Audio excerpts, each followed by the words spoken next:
इथे एका मुलीवर अत्याचार झाला, त्यासाठी इथे सगळी लोक आंदोलनाला बसली होती. सगळ्या महाराष्ट्राने बघितलं असेल आता हे. पण ज्या मुलीवरती अत्याचार झाला, जिचा निर्गुणपणे तिचा अंत झाला, त्या मुलीच्या वडिलांना कॉलरला पकडून पोलिसांनी अक्षरशः उठवलं. तिच्या आई असतील, तिच्या घरातल्या जे कोणी महिला असतील, सगळ्यांना लाठीचार्ज करून उठवले. आणि ते पोलीस आम्हाला सांगतात तुम्हाला सिस्टीम माहिती नाहीये. जर आम्हाला सिस्टीम माहिती असती ना की किती तत्परतेने काम करते आणि किती तत्परतेने न्याय देते, तर इथे बसायची वेळ आली नसती. हो, आणि त्या महिला पोलीस म्हणाल्या आमच्यावर सोडा, आम्ही न्याय देतो. मी म्हटलं एक उदाहरण सांगा आतापर्यंत न्याय मिळालेलं. एक उदाहरण त्यांना सांगता आलं नाही. त्यांनी सरळ महिलांवर लाठीचार्ज केलाय. महिलांना लाठीचार्ज केलाय. ज्याने बलात्कार केलाय तो तिथे आई घाला बसलाय. आणि आम्ही इथं काय करतोय? आम्ही फक्त सत्याची बाजू दिली तर आम्हाला लाठीचार्ज. ही न्याय व्यवस्था आहे का? ही आमची मुली सेफ आहेत का?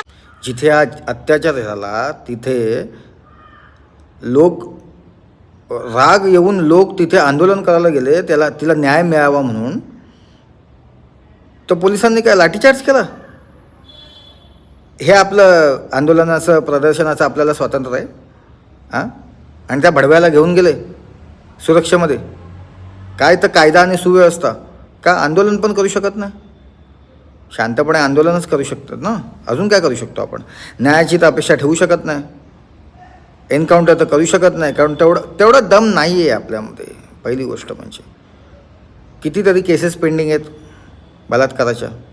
काय तर आपले मुख्यमंत्री झालमुडी आणि लग्न समारंभ तिथे उपस्थिती देत आहेत, पण भोरमध्ये उपस्थिती द्यावीशी वाटली नाही त्यांना.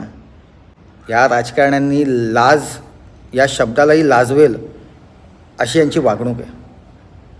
आणि म्हणे छत्रपतींच्या महाराष्ट्रामध्ये आम्ही मंत्री आहोत. छत्रपतीच्या महाराष्ट्रामध्ये आपण जन्माला आलो आहे. छत्रपती आज हयातीत असते तर त्यांच्यामध्ये असे कायदे असते का?